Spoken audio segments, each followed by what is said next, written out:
Good morning. It's chick day here at Brood Farm.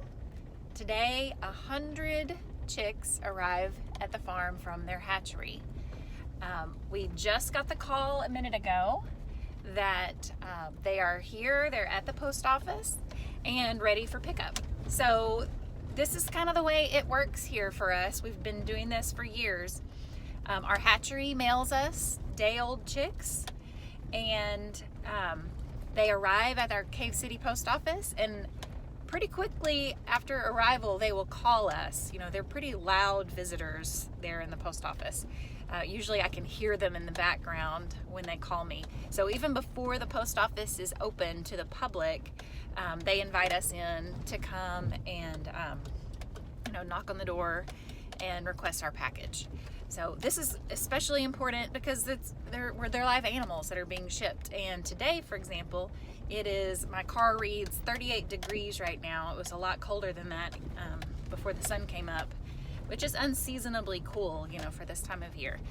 So I want to get them quickly and get them to warmth. So right now, they're packaged in a box. They've got the body heat, from huddling together, but we need to get them under the heat lamps. In fact, as a precaution this morning, I knew I was expecting the phone call from the post office. So I had gone out and cranked my truck to get it warm inside so that when I get them in here, they'll go ahead and start their warming process. And then I also made sure that the heat lamps in our brooder area were turned on yesterday. So they've had plenty of time to heat up their space. And when I checked on it this morning, it was nice and warm and ready to receive them. So here we go to the post office to go and grab our chicks. So as you can likely hear, we have made our pickup from the post office. These chicks are so loud. I could hear them when I walked into the post office, even though they were, in another room back at the back. So they are in 2 separate, pretty good-sized boxes. Bundled together there. They huddle together for warmth, but they're probably still really ready to be out of the box. I've heard before from fellow farmers that sometimes their postal service workers are not the friendliest when they go to pick up their chicks. I mean, they're loud and they're in their workspace. I do want to go on record to say that has never been the case at the Cave City post office. So even this morning, I casually commented that, I'm sure they were going to be happy to get these out of their work zone because they're so loud. And sweet Miss Tina just said, no, they're just singing a chorus of He is Risen. It's Easter weekend. So, and then helped me load them in the car. I mean, really. So if you're local and you're ordering your chicks, don't feel like you're putting them out at the post office. They are happy to be there and to, welcome their little visitors. All right, let's get them in. Brew's not sure. What do you think, Brew? She's unsure about these chicks. So we're gonna get them in the barn quickly. We definitely want to make sure none of these guys follow us into the barn. All right, so we have brought the chicks into the barn where we're planning to brood them. And I've just set the boxes down underneath the heat lamps just to kind of let them get acclimated for a second. Just a little bit about our brooding space. This is actually a little chicken tractor that we use a lot out on the farm that you can scoot. It's got wheels. What I've done here is removed the metal tops just so that I have easier access to the chicks right here in the first few days. But I can lay the metal back on top easily if I'm afraid I'm going to get a cat in here or something like that. So it's got chicken wire around the edges. However, we have found that when they are this tiny, they can fit through the chicken wire, especially if they get frightened and run toward the sides. So we've actually lined the edges with board that comes up just a little bit, you know, a couple inches, 4 inches up the sides, just to kind of try to prevent that when they're teeny tiny. And it really only takes like a week, and then they're big enough that they can't squeeze through there anymore. We have a couple of heat lamps. What you're going for here, days 1 through 5 to 7, is 90 degrees under your heat lamp. We've got a little thermometer in here so we can check the temperature. But you also want to have space beyond the lamps where they can get out of the heat. So this allows them to kind of self-regulate. And it's a little bit of a dance, and I'll show you what I mean when we get them unloaded. But you don't want them crowded together so closely that they trample one another, kill each other. That will happen, especially when you have 100 chicks. And then you also don't want it so cool that they don't know where to go, in the light. So there's kind of a balance that is to be achieved here. In this little space, we have 2 heat lamps. You could do more than that, but it is April the 2nd. Most of our days are going to be warmer. I think they'll be fine with just 2. We have a couple of feeders in here ready to go, and I just sit these up on boards because they will throw shavings into there. So I just kind of elevate them out of the shavings. And then we have a bell waterer, one big bell waterer in here. Notice that it's hanging, so that allows it to stay level. And right now it's hanging really low because the chicks are small. And then we have the ability, to raise it as they get taller. Water is key as we unload them. I'll show you what we're going to do. With that as we unload them. You have to show them, bless their hearts, where the water is as soon as you pull them out. So they could wait to eat, but they are really going to be thirsty. So let's get them unboxed. And what I'll try to do as I unbox is count them, just to be sure that my inventory, is what they said it was going to be, and dip their little beaks into the water. So I'll try to get a shot of what that looks like. Escape artist.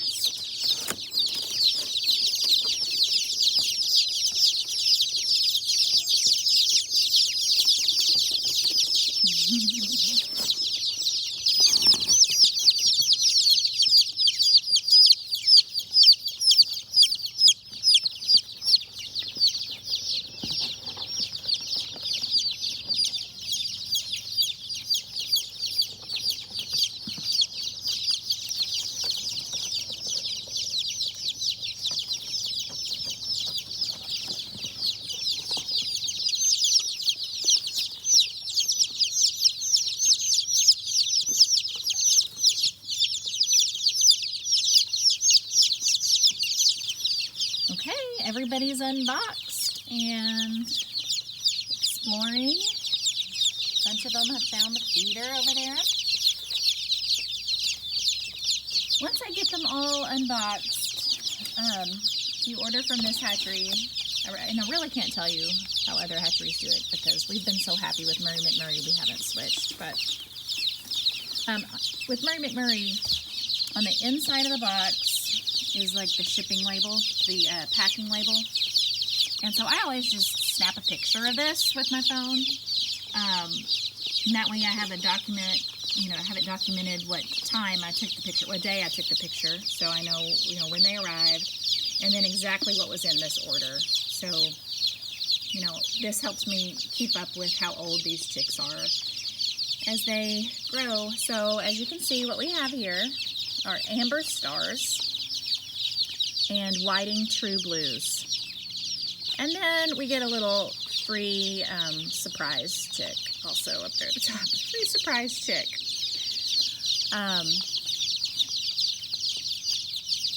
So the amber stars are just the really light yellows.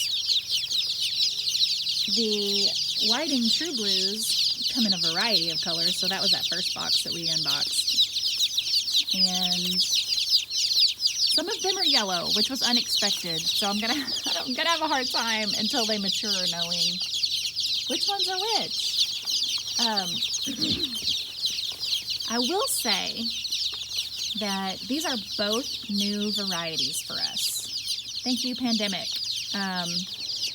Selection was really picked over, and we ordered months and months ago. So we typically get their sex links, the red star and the black star, and we kind of rotate. And we put in some other, pretty breeds in there too to mix in, but the majority of our laying flock is usually those sex links. So when those were not available for the shipping time that we were hoping for, we had to do some research on some of the other ones that were available.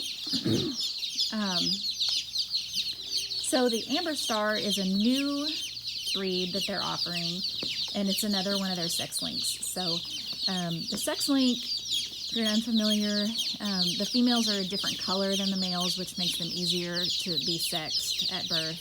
And so since we order just females, we're more likely to actually get just females than if we went with a different breed that's harder to tell. And then the whiting true blues are going to lay a blue egg.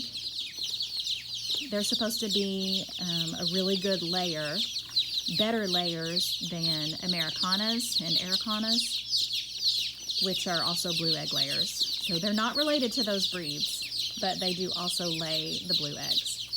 So we'll see. I like having blue eggs in our cartons, and we also plan to sell some of these chicks, and blue egg layers tend to be really popular. So we do have these available on our website. We're going to sell some of the Amber Stars, which should be a really high production brown egg. And then we'll also sell some of the whiting true blues. So the majority of these will be added to our flock, but we do want to make some of them available to you guys, because I'm sure those of you looking for chicks have run into some of the same issues we have, that it's difficult to order some of the more specialty breeds through the hatcheries right now. So anyway, hit our website, www.broodfarm.com. 3 W's? Did I say 3 W's? I've only had one cup of coffee so far. www.broodfarm.com/shop is our store. And you'll see that we have the chicks available on there. We also, if you want to just jump right into laying hens, have the laying hens available right now too. So you'll see what they're kind of doing here. They're exploring, they're stretching their legs. My best guess is that these chicks hatched on Tuesday. They were shipped as day olds on Wednesday. And so they've been in this box for 2 days. So they're running around, they're figuring it out. I'm happy to see that they don't all feel like they have to crowd right under the lamps. That means we've got a good space for them in here. For those of you who don't have a good, fairly insulated barn, and you're trying to decide where you might want to brood your chicks, consider that they are messy, and the bigger they get, the messier they get. So these shavings, I'm going to have shavings all over the barn. So, they work their way out through the chicken wire. They create a nasty dust, the older they get. A benefit of getting your chicks a little later in the season is you can move them outdoors faster. So we'll be watching these and check their feathers and see, when they start to transition from fuzzy to feathered, then they can better regulate their body temperature and be ready to be outside. So but we'll try to keep you updated on that. I thought I saw our little free chick running around. Just gonna look in on him. Her. Should be I guess that one's not sexed, so we don't really know which one it is. They almost always turn out to be roosters, of course. Where did he go? It might be this little guy right here getting water.